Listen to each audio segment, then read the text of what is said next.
श्री गुरुवे न श्रीपादराजं शरण प्रपदे. अध्याय 2. सिद्धयोग्याचे दर्शन, विचित्रपुरीचा वृत्तांत. बी मरुत्वम लय या पुण्यस्थळी घडलेल्या रोमहर्षक अनुभवाचे मनन करीत श्रीपाद श्रीवल्लभ स्वामींचे स्मरण करीत पुढील प्रवासास प्रारंभ केला. मागे अनेक पुण्यात्म्यांचे, थोर संतांचे दर्शन घेत मी मार्गक्रमण करीत होतो. या प्रवासात आश्चर्याची गोष्ट अशी की काही मागता भोजन मिळत असे.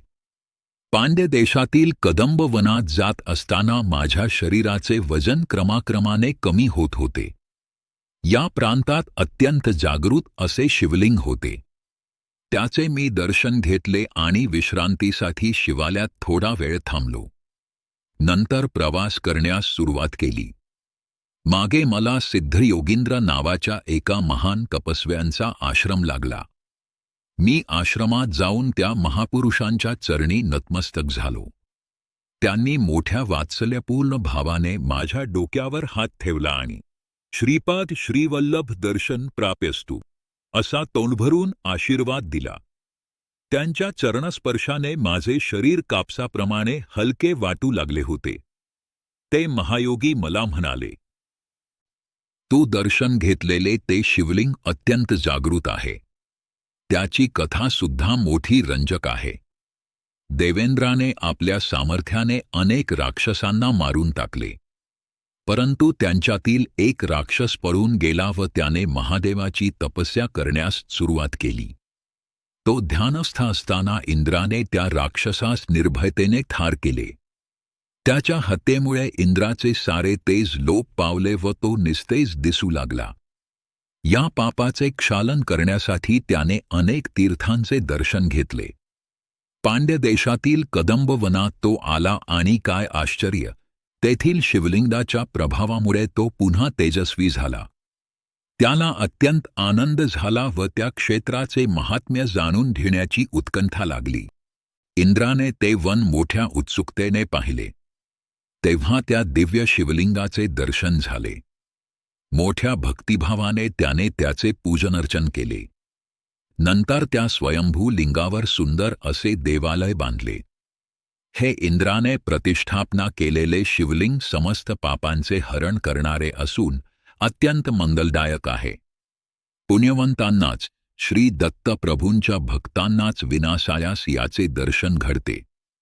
मी त्या महायोग्याचे हे वक्तव्य ऐकून अत्यंत रोमांचित झालो होतो. मोठ्या श्रद्धाभावाने त्यांच्या चरणकमरी नमस्कार केला. तेव्हा त्यांनी त्या शिवलिंगाचे पुन्हा एकदा दर्शन घेण्यास सांगितले. मी त्यांच्या आदेशानुसार पुन्हा त्या वनात गेलो. तेथे मला अतिशय सुंदर असे शिवमंदिर दिसले, पण मी पाहिलेले शिवमंदिर हे नव्हतेच. मला हे मंदिर श्रीमीनाक्षी सुंदरेश्वराच्या मंदिरासारखे अप्रतिम वाटले. मी मोठ्या श्रद्धेने शिवलिंगाचे दर्शन घेतले व श्री सिद्धयोगींद्रांकडे येण्यास निघालो. तिथला परिसर जनसमुदायाने भरलेल्या एका शहरासारखा वाटला. श्रीयोगींद्रांचा आश्रम मात्र सापडला नाही. मी श्रीपाद श्रीवल्लभ स्वामींचे मनात चिंतन करून पुढे प्रवास करण्यास प्रारंभ केला तेव्हा सूर्यास्त होऊन अंधार चोहीकडे पसरला होता. मी मार्गक्रमण करीतच होतो. माझ्या मागून प्रकाशाचा झोत आल्यासारखे वाटल्याने मी मागे वळून पाहिले. माझ्या मागे 3 डोळे असलेला एक सर्प येत होता. त्याच्या मस्तकावर 3 दिव्य मणी होते. त्यांचाच प्रकाश मला मार्ग दाखवित होता. मी अत्यंत भयभीत झालो होतो. माझ्या हृदयाचे स्पंदन वाढले होते. मी श्रीपाद श्रीवल्लभांच्या दिव्य नामाचा उच्चार करीत पुढे चालत राहिलो. त्या सर्पाचा उजेड माझ्या मागे प्रदर्शित करीत होता. शेवटी मी कसाबसा श्री सिद्धयोगींद्रांच्या आश्रमात पोहोचलो. तेव्हा तो दिव्य सर्प आणि त्याचा प्रकाश अचानक अदृश्य झाला. श्री सिद्धयोगींद्रांनी माझे मोठ्या प्रेमाने स्वागत केले आणि केळीच्या पानात भाजलेले गरम-गरमचे प्रसाद म्हणून दिले. मी ते पोटभर खाल्ले, परंतु हृदयातील धडधड कमी झाली नव्हती. तेव्हा त्या दयामूर्ती योगेश्वरांनी मोठ्या प्रेमभावाने माझ्या धडधडत्या छातीवर हात फिरवला, नंतर तो दिव्य हस्त माझ्या मस्तकावरून फिरवला व माझ्या डोळ्यांनाही प्रेमस्पर्श केला. त्या करुणामय स्पर्शाने माझ्या हृदयातील सारी धडधड पार पळून गेली. तसेच मनातील वाईट विचार, दुष्ट संकल्प बाहेर निघून जात असल्याचे जाणवले. हृदय एका अनामिक आनंदाने भरून गेले. यावेळी सिद्धयोगी म्हणाले, तू अगोदर दर्शन घेतलेले शिवलिंग आणि त्यानंतर दर्शन घेतलेले श्रीसुंदरेश्वराचे मंदिर ही दोन वेगवेगळी देवालये नाहीत. तुला अशा प्रकारचा अनुभव घडवून आणावा अशी श्रीदत्तात्रेयांची अनुज्ञा होती. म्हणून तुला अशी वेगवेगळी मंदिरे दाखवली गेली. श्रीदत्ताच्या कृपाप्रसादाने काळास मागे नेऊन देवेंद्राने प्रतिष्ठापना केलेली मूर्ती, त्या वेळचा परिसर तुला दाखवला. तू पाहिलेली सारी सृष्टी असे समजणे हा एक मायेचा खेळच आहे. सर्व काही चैतन्य स्वरूप आहे. श्रीदत्त प्रभूंच्या केवळ संकल्पाने भविष्य वर्तमानामध्ये बदलू शकते. वर्तमानकाळ भूतकाळात व भूतकाळ वर्तमानात परावर्तित होऊ शकतो. भूतकाळातील घडलेल्या साया घटना वर्तमान काळात घडत असलेल्या व भविष्यात घडणाऱ्या साया घटना श्रीदत्त प्रभूंच्या संकल्पानुसार घडतात. एखादी गोष्ट घडणे अथवा वेगळ्या प्रकारे घडण्यास श्रीदत्त प्रभूंचा संकल्प कारणीभूत असतो. ज्या संकल्पाने सृष्टीची उत्पत्ती, स्थिती व लय होते, त्या महासंकल्पाचे प्रणेते प्रत्यक्ष श्रीदत्त प्रभूच आहेत. तेच सगुण रूपात पीठिकापुरम या क्षेत्री श्रीपाद श्रीवल्लभ या नावाने अवतरले आहेत.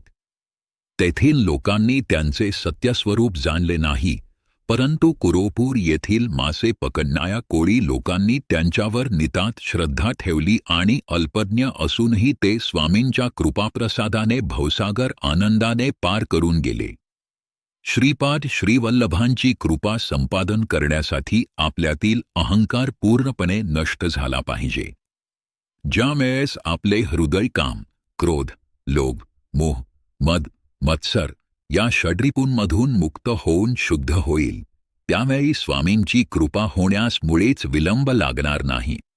देवेंद्राने प्रतिष्ठापित केलेले ते शिवलिंग धनंजय नावाच्या एका व्यापाऱ्याने पाहिले. त्याने त्या शिवलिंगाचा महिमा आपल्या देशाच्या राजा कुलशेखर पांड्याला सांगितला. ही शिवाज्ञाच मानून त्याने त्या मंदिराचा जीर्णोद्धार केला आणि तेथे एका नगराची स्थापना करून त्याला मधुरानगल असे नाव दिले. कुलशेखर याचा पुत्र मल्यध्वज आपल्या पित्याप्रमाणेच ईश्वरभक्त होता. त्याने संतानप्राप्तीसाठी पुत्रकामेष्टी यज्ञ केला होता. त्या यज्ञकुंडातून एक 3 वर्षांची अत्यंत लावण्यवती कन्या अवतरली.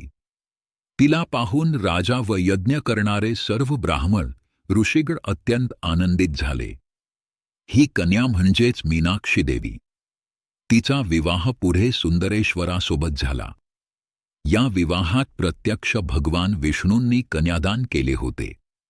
लग्न सोहळा अत्यंत थाटामाटात साजरा झाला होता. शिवाच्या जटेमधून निघालेली वेगवती नदी मधुरानगरीतून वाहत होती व तिच्या परिसरातील प्रदेश अत्यंत सुपीक होऊन निसर्गरम्य झाला होता. श्री सिद्धयोगींद्र पुढे म्हणाले, अरे बाबा, सृष्टीमधील प्रत्येक वस्तूमध्ये स्पंदन होत असते.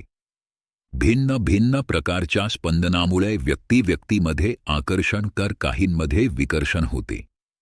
पुण्यकर्म, उत्तम आचार आणि विचारांनी स्थूल, सूक्ष्म आणि कारण देहात पुण्यरूपी प्रकंपन होते. पापकर्मांनी पापरूपी प्रकंपन होते.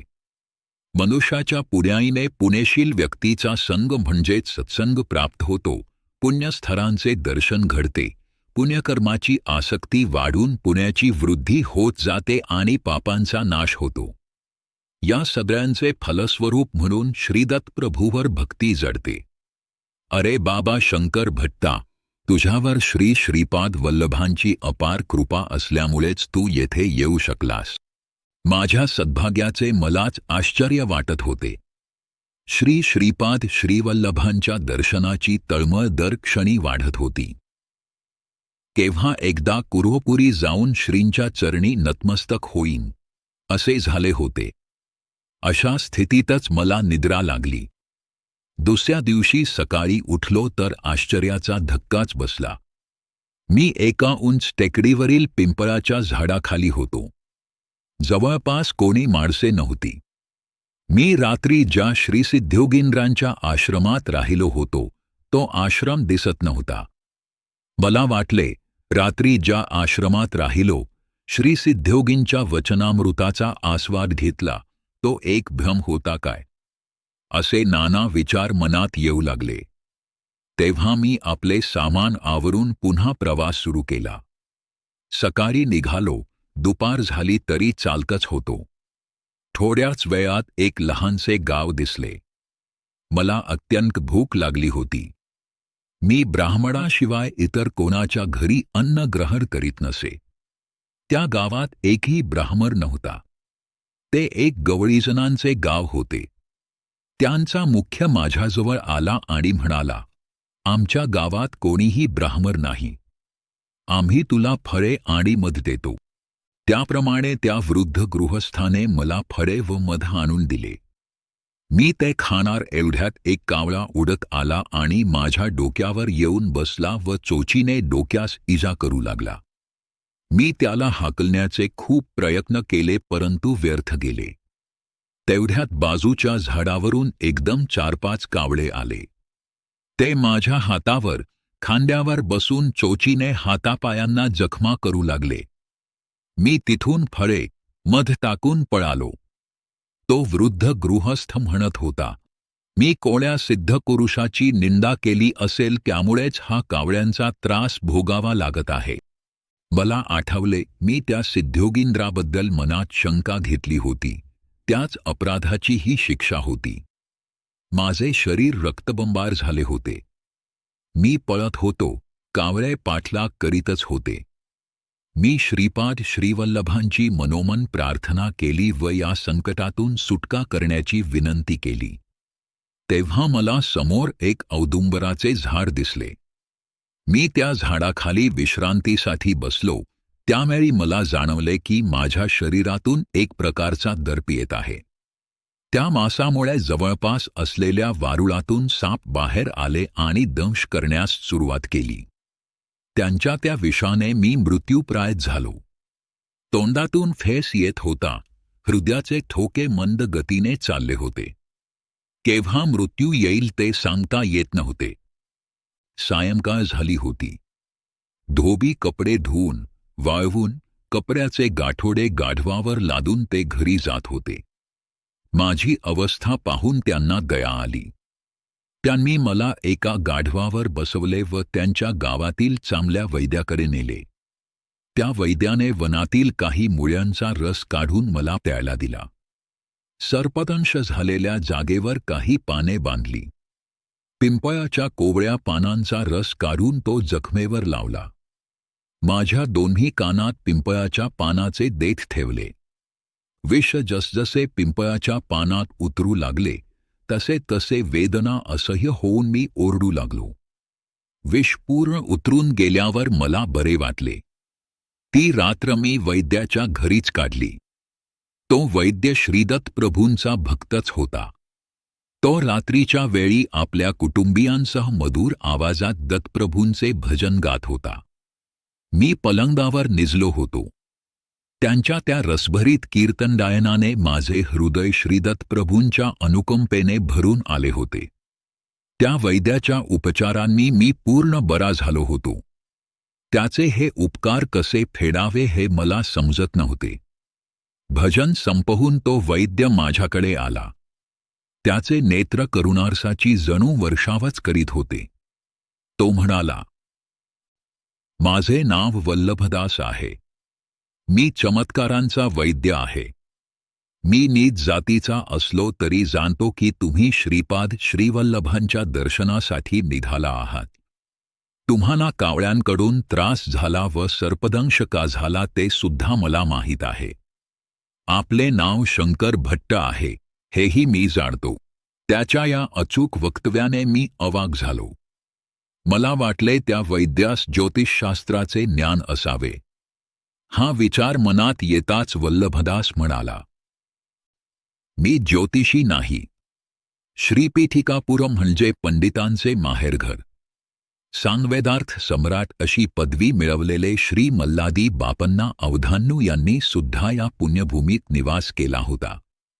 परंतु हे प्रगाढ विज्ञान असलेले पंडित अहंकारामुळे श्रीपाद श्रीवल्लभांचे खरे स्वरूप जाणू शकले नाही. शुष्क वेदांत अर्थहीन तर्कवितर्क करणारे पंडित श्रीपाद श्रीवल्लभांच्या कृपेचे पात्र होऊ शकले नाहीत. तुला टोचून जखमा केलेले कावळे हे पूर्वजन्मीचे पीठिकापुरम येथील महाअहंकारी पंडितच होते. त्यांनी आपले जीवन श्रीपाद श्रीवल्लभांचे महात्म्य न जाणता आपल्या ज्ञानाच्या अहंकारातच व्यर्थ घालवले. ते मृत्यूनंतर स्वर्गलोकास गेले. तेथे इंद्राने त्यांचा वेदपंडित म्हणून सत्कार केला. परंतु जेव्हा त्यांना भूक लागली व जीव भुकेने व्याकुळ झाला तेव्हा त्यांना खाण्यासाठी कोणी काहीच दिले नाही.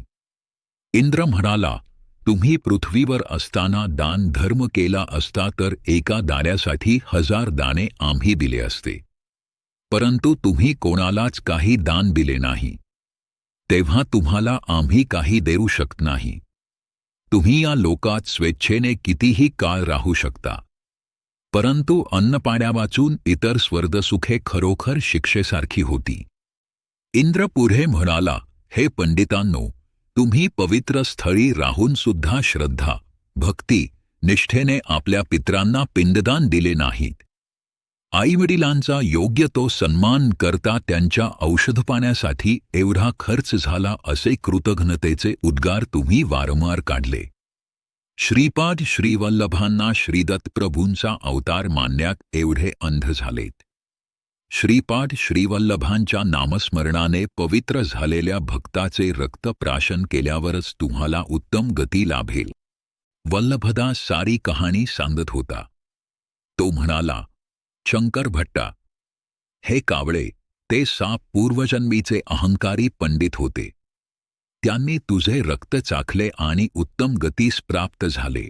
वल्लभदास पुढे म्हणाला, ब्राह्मण सत्यनिष्ठ असावा, क्षत्रिय धर्मबद्ध असावा. वैश्यांनी व्यवसाय, व्यापार, गायीचे रक्षण, क्रय विक्रय इत्यादी व्यवहार करावा. शूद्रांनी प्रेमभावनेने सेवा करावी. भगवंताच्या भक्तीसाठी मात्र वर्ण, जात, कुळ, श्रीमंत, गरीब, स्त्री, पुरुष असा भेदभाव नसतो. भगवंत भक्ताचा केवळ प्रेमभाव, श्रद्धा, दृढ विश्वास पाहतो. मानव कोणत्याही वर्णात जन्मला तरी त्याने स्वधर्मानुसारच आचरण करावे. वल्लभदास पुढे म्हणाला, तू लहान असताना विष्णुमूर्तीचे ध्यान श्लोकाचे पठण करीत होतास. त्यावेळी तू विनोदाने एका श्लोकाचा चूक अर्थ आपल्या मित्रांना सांगत होतास. तो श्लोक असा होता, शुक्लांबरघ्र विष्णुं शशिवर्ण चतुर्भुजम प्रसन्न वदन ध्यायेत सर्व विघ्नोपशांते. याचा विनोदी अर्थ श्रीदत्तप्रभूंना आवडला नाही. त्याची शिक्षा म्हणून तुला धोब्यांनी गाढवावर बसवून आणले. शेवटी चमत्कारांच्या गावात पोहोचवले. तुझी अशी दयनीय अवस्था करण्यामागे श्रीपाद श्रीवल्लभांचा विनोदाबरोबर तुला काही पाठ शिकवून तुझ्यातील अहंकार दूर करण्याचा मानस होता. त्या दयाघन श्रीगुरु श्रीपाद श्रीवल्लभांची प्रत्येक क्षणी आपल्यावर दृष्टी असते, ही गोष्ट लक्षात ठेव. श्री वल्लभदासांच्या हितोपदेशाने मी कृतकृत्य झालो. माझ्यातील ब्राह्मण असल्याचा अहंकार नाहीसा झाला. मी वल्लभदासांचा पाहुणचार स्वीकारला. 2-3 दिवस राहून पुढे गजदंबरकडे जाण्यास निघालो. गजदंबरला पोहोचण्याच्या आधी विगतीपूर नावाचे गाव लागले. त्या गावाच्या नावाप्रमाणे राजाही विगती वर्तन करणारा होता. त्या राजास एक मुलगा होता, परंतु तो मुका असल्याने राजा नेहमी उदास असे. त्याला वाटे की ब्राह्मणांनी लोभविष्ट यज्ञ कमी केला म्हणून त्याचा मुलगा मुका झाला. तो ब्राह्मणांचा अपमान करून त्यांना गाढवावर बसवून त्यांची फिरकी काढीत असे. ब्राह्मणांना दान म्हणून राजगिर्याची भाजी देत असे. त्या राज्यात ब्राह्मण आपला अहंकार विसरून अगदी दयनीय अवस्थेस प्राप्त झाले होते. एका विद्वान ब्राह्मणास राजाने मूक भाषेवर ग्रंथ लिहिण्याची आज्ञा केली होती. त्या राजाज्ञेनुसार ते राजगुरू ब्राह्मण मूक भाषेवर संशोधन करीत होते. शंकर भट्ट आणि राजे महाराजांचा संवाद. राजाच्या सैनिकांनी मला, "आप ब्राह्मण आहात का?" असा प्रश्न विचारला. मी होकारार्थी मान हलवली. तेव्हा त्यांनी, "आपणास आमच्या महाराजांचे आग्रहाचे आमंत्रण आहे," असे म्हणून राजवाड्यात येण्याची विनंती केली. मी त्यांच्याबरोबर राजासमोर उभा राहिलो. मला भीतीने घाम सुटला होता. मी तेव्हा मनोमन श्री श्रीपाद वल्लभांची प्रार्थना केली व नामस्मरण करू लागलो. राजाने मला पाहताच प्रश्न विचारला, "तेवढ्याला एवढे तर एवढ्याला किती होईल?" मी गंभीरपणे उत्तर दिले, "एवढ्याला एवढेच." माझ्या उत्तराने राजाला आश्चर्य वाटले आणि तो म्हणाला, "महात्मन, आपण मोठे पंडित आहात. आपल्या दर्शनाने मी धन्य झालो." राजाने आपल्या पूर्वजन्मातील आठवणी सांगण्यास सुरुवात केली. तो त्या जन्मी एक ब्राह्मण होता. त्याच्या घरी राजगिऱ्याची भाजी पिकत असे. ती भाजी तो सर्वांना मुक्तहस्ताने देत असे. त्याच्या सहाध्यायी ब्राह्मणांकडून यजमानांच्या घरी पूजा, अर्चा, अभिषेक वगैरे करवून घेत. यजमानांनी दिलेली दक्षिणा मात्र स्वतः घेऊन अगदी अल्पशी त्या गरीब ब्राह्मणास देत. त्यांच्या घरची राजगिऱ्याची भाजीसुद्धा फुकटच घेत. कालचक्र फिरत गेले. दुसऱ्या जन्मी तो गरीब ब्राह्मण राजा म्हणून जन्मला आणि त्याला त्रास देणारे, लुबाडणारे ब्राह्मण दुसऱ्या जन्मीसुद्धा त्याच राज्यात ब्राह्मण म्हणून जन्मले. तो राजा पूर्वीच्या जन्मी दिलेल्या राजगिऱ्याच्या भाजीच्या दानाच्या कैकपट या जन्मात दान देत होता. त्याला अचाट दानाचे फळ काय मिळेल याचे उत्तर हवे होते.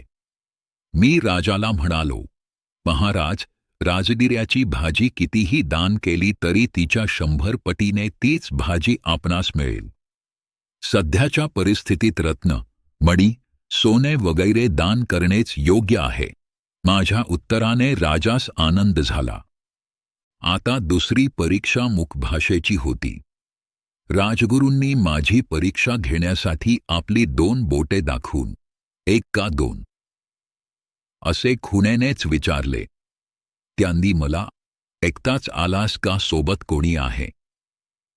असा प्रश्न वाटला म्हणून मी एकटाच आलो असे दर्शवण्यासाठी एकच बोट दाखवून खुणेनेच उत्तर दिले.